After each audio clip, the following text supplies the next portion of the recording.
Respect. Organization want their respect. Laker Nation want their respect. And I want my damn respect too. Man. The coronation of the king is complete. The longest NBA title march of all time is complete. Is LeBron's legacy complete? It is hard to argue. It is one of the greatest mornings in Los Angeles Lakers history, and that says something considering the legendary nature of the franchise. Of course, because it's 2020, there will be no parade, but the parade of accomplishments for this Laker team will live on forever. And it's funny to think, as Key claps, our resident Laker fan, biggest Laker fan we know, they said there would be an asterisk, whoever won the NBA title when the playoffs began on August 17th. I think that is over and that's hate. Done with. I thought you'd be more excited. I thought you would have more energy this morning. I got plenty of energy. The Lakers took care of business. Next up is the Dodgers. Plenty of energy. I mean, when you watched the game last night, you knew straight out the gate from the first time that he dunked the basketball, they was getting ready to be on a mission. You could tell. The starting lineup told you. When they switched out Dwight Howard for Caruso and went smaller, it was like, okay, we coming with a different type of game plan. And you could tell that he was on a mission. That mission was supposed to be in Game 5. It didn't happen. So they rolled it over to Game 6. And in poor Miami, it was just like one of those deals where they couldn't get out of their own way for a period there. 106-93 in Game 6 to win the series 4-2. If you're just getting up this morning or we're watching the NFL last night, we'll get into plenty of NFL talk along the morning with Keyshawn, J. Will, and Zubin. We're presented by Progressive Insurance. Everything going on with Dak Prescott. We'll get to it. Everything going on with Russell Wilson's latest amazing drive to put the Seahawks at 5-0 for the first time in franchise history. Drive. MVP. Another head coach has been fired. We'll get to all of it. We knew that one was coming. No doubt about it. Matter of time.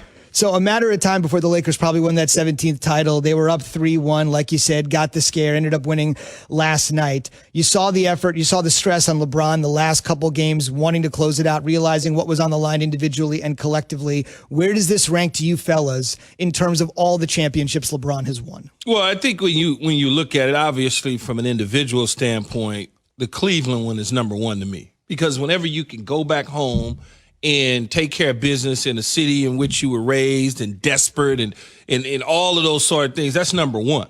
And then in terms of the Lakers franchise and everything that they've gone through in the last 12 months or so, you think about just everything, it's number one. And I know Laker fans, they point to the 80, I want to say 84, 85 Celtics teams that they played against, like they say, oh, that's the best one. It's like, no, man, you got to remember, for starting off the gate from the issues that they had in China to the Kobe Bryant and Gigi's passings to the pandemic to the bubble to the unrest in the country, just all of that with LeBron, that for the Lakers is number one.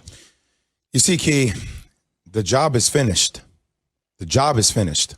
And that line right there describes the most pressured championship I think LeBron has ever won. The passing away of Kobe Bryant and the ghost of Kobe looming around, to carry that weight, I think, for this franchise, to do that in the midst of a pandemic, to do that in a bubble, to do that while carrying social justice, the weight of all that. Just watching last night, the way he came out, he was playing bully basketball, man. Yeah, no, for sure. It was bully basketball. It was punish him every single possession. I just, yes, being down 3-1, winning a championship for Cleveland, for home, that's incredible. But I didn't feel that weight, that pressure on LeBron. Maybe he felt it for Cleveland, but Cleveland never won a championship before. I think carrying the weight for a franchise that had won 16 world championships, the greatest players of all time, Kobe Bryant, just Magic Johnson, all of that. It was tremendous to watch him hoist that trophy last night, just to claim it for himself and for Laker Nation. And when you look at it, though, for LeBron's sake, it's so funny because you mentioned the bubble. And I've seen people and heard people say, oh, it's not the same. There's no fans there. It's this.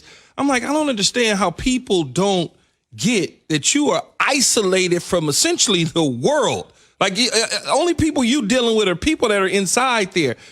And it's hard that you got to motivate yourself to get out there and play. There are no fans that you can chirp back at. There's none of that going on. Like, you got to find within yourself how to get up every single day. You're eating basically the same foods. You going into that room, you know, because I know Disney hotels, them rooms that got them flowered, little paper, wallpaper. Like, you going in there every day.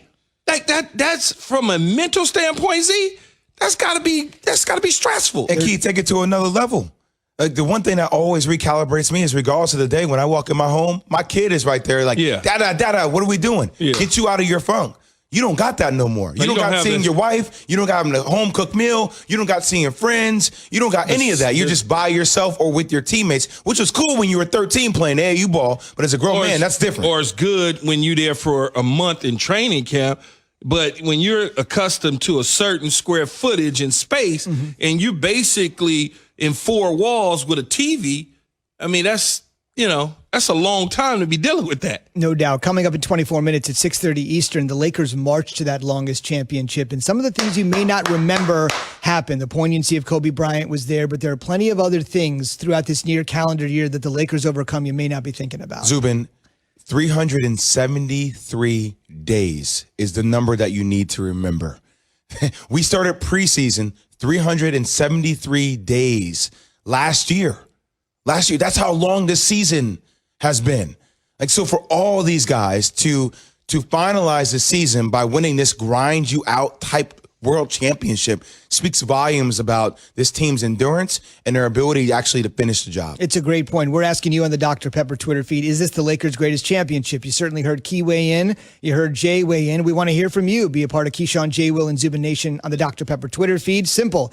Greatest Lakers championship? If you've been alive for all 17, I'd love to hear from you. I'm not sure how many people in the audience that applies to. ESPN Nation presented by Dr. Pepper. It's official. College football's back. So is your favorite Dr. Pepper-loving college football town, Fansville. Head to a store near you to treat your inner college football fan to an ice-cold 20-ounce Dr. Pepper. As always, LeBron will get the last word. He is the MVP. He was asked right after the game what a championship meant to Laker Nation, and he decided to start his comment by guaranteeing something to team owner Jeannie Buss.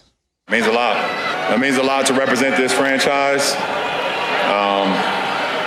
Jeannie, I told Jeannie when I came here that I was going to put this franchise back in a position where it belongs. Her late great father did it for so many years, and she just, took it on after that. And for me to be a part of such a historical franchise is it's an unbelievable feeling. Not only for myself, but for my teammates, for the organization, for the coaches, for the trainers, everybody that's here. We just want our respect. Rob wants his respect. Coach Vogel wants his respect. Our organization wants their respect. Laker Nation wants their respect. And I want my damn respect, too. Love it. He led the league in assists for the first time this year, and he's dishing dimes and dishing compliments to Rob Pelinka, the GM, to Frank Vogel, the coach. Wait a second, Zubin. Do we ever not respect LeBron? I'm asking us. I'm out of it. What do you mean you're out of it? Man, That's not what you said during the pre-show meeting. Now you're going to try to change things around? Well, he's not talking to me. Who's he talking to? Those that have not respected him. So I don't even put myself in that position. So I've never said that I didn't respect him. He's not talking to me. No, I just find it very interesting. And I love how we all stay motivated, right? I would never listen to anything positive that anybody's ever said about me. You focus on the things that people say that are negative about you in order to drive you. We're talking about LeBron James being one of the two greatest players to ever play the game of basketball. But at the same time.